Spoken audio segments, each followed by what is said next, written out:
Hi friends, welcome to our channel. Brahmamudi serial next ఎపిసోడ్లో ఏం జరగబోతోందో ఈ వీడియోలో చూసి తెలుసుకుందాం. సుభాష్ అందరి ముందు అసలు నిజం బయట పెట్టనున్నాడా? అసలేం జరిగింది అని తెలుసుకోవడానికి ఈ వీడియోని స్కిప్ చేయకుండా ఎండ్ వరకు చూసేయండి.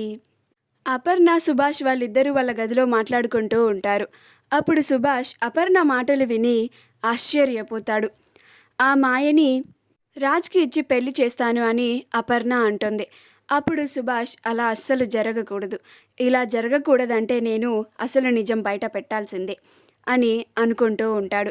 మరుసటి రోజు ఉదయాన్నే అపర్ణ తన సూట్ కేసుని తీసుకొని తన గదిలోంచి బయటికి వస్తుంది. వచ్చి ఇందిరాదేవితో, అత్తయ్య, నిన్న చెప్పిన విధంగానే రాజ్ నాకు అసలు నిజం చెప్పలేదు కనుక నేను ఈ ఇంట్లోంచి వెళ్ళిపోతానన్నాను, అందుకని ఈ ఇంట్లోంచి వెళ్ళిపోవడానికి సిద్ధపడ్డాను అని అంటుంది. అప్పుడు ఇందిరాదేవి, అసలు నువ్వు ఈ ఇంటి పెద్ద కోడలి స్థానంలో ఉండే ఇలాంటి నిర్ణయాలు తీసుకుంటున్నావా అపర్ణ? ఎందుకని అపర్ణ ఇలా ప్రవర్తిస్తున్నావు నువ్వు అని ఇందిరాదేవి మందలిస్తూ ఉంటుంది. అప్పుడు రాజ్ తన గదిలో నుంచి బాబుని, తన సూట్ కేసుని తీసుకొని వస్తూ ఉంటాడు.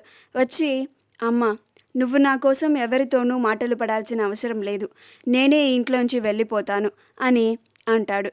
అప్పుడు అపర్ణ, నువ్వేమీ ఇంట్లో నుంచి వెళ్ళనవసరం లేదు, నిన్నే రుజువైంది కదా, నేను నిన్ను ఈ ఇంట్లో నుంచి పంపించడానికి నాకు హక్కు లేదు అని, అందుకనే నేను వెళ్ళడానికి నిర్ణయించుకున్నాను, నువ్వేమీ వెళ్ళనవసరం లేదు, నేనే వెళ్ళిపోతాను అని అపర్ణ తన సూట్ కేసుని తీసుకొని బయటకు వెళ్ళిపోతుంటే సుభాష్ ఇంకా భరించలేక, ఆగపర్ణ అని అంటాడు.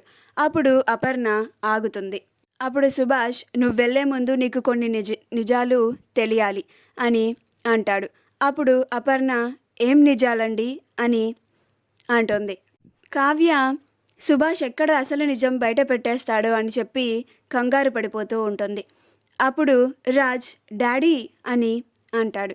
అప్పుడు సుభాష్, ఇవాళ ఎలాగైనా సరే ఈ నిజం అందరి ముందు బయట పెట్టేస్తాను, ఈ నిజం అందరికీ తెలియాల్సిందే ఇవాళ అని అంటాడు.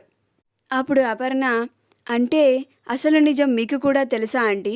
ఇన్ని రోజులు నేను ఇంతలాగా మొత్తుకున్నా కానీ మీరు నా దగ్గర అసలు పెదవి విప్పనే లేదు అని అంటుంది.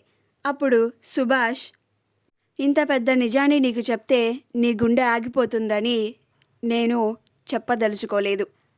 నీ క్షేమం కోసమే రాజ్ కూడా ఇన్ని రోజులు మౌనంగా ఉన్నాడు, నేను కూడా మౌనంగా ఉన్నాను, కానీ నువ్వే ఇంట్లోంచి వెళ్ళాల్సిన పరిస్థితి వచ్చింది కాబట్టి ఇప్పుడు ఈ నిజాన్ని బయట పెడుతున్నాను అని అంటాడు.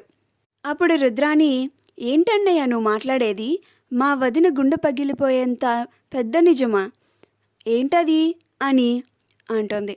అప్పుడు సుభాష్, రాజ్ తీసుకువచ్చిన బాబుకి కన్న తండ్రి రాజ్ కాదు అని అంటాడు.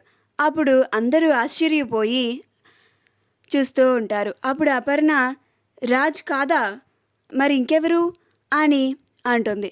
అప్పుడు సుభాష్ మౌనంగా ఉంటాడు. అప్పుడు రాజ్, లేదమ్మా, ఈ బిడ్డకి తండ్రిని నేనే అని రాజ్ అంటాడు. అప్పుడు కావ్య కూడా, అవునత్తయ్య, ఆ బాబుకి తండ్రి ఆయనే అని అంటుంది. అప్పుడు అపర్ణ, మీరిద్దరూ కాసేపు మాట్లాడకుండా ఉంటారా అని, చెప్పండి, మరి రాజ్ కాకపోతే ఇంకెవరు ఆ బిడ్డకి తండ్రి అని అపర్ణ అంటూ ఉంటుంది. మా వీడియో కనుక మీకు నచ్చినట్లయితే లైక్ చేయండి, షేర్ చేయండి, మా ఛానల్ని సబ్స్క్రైబ్ చేసుకోండి, పక్కనే ఉన్న బెల్ ఐకాన్ని క్లిక్ చేయడం మాత్రం మర్చిపోకండి.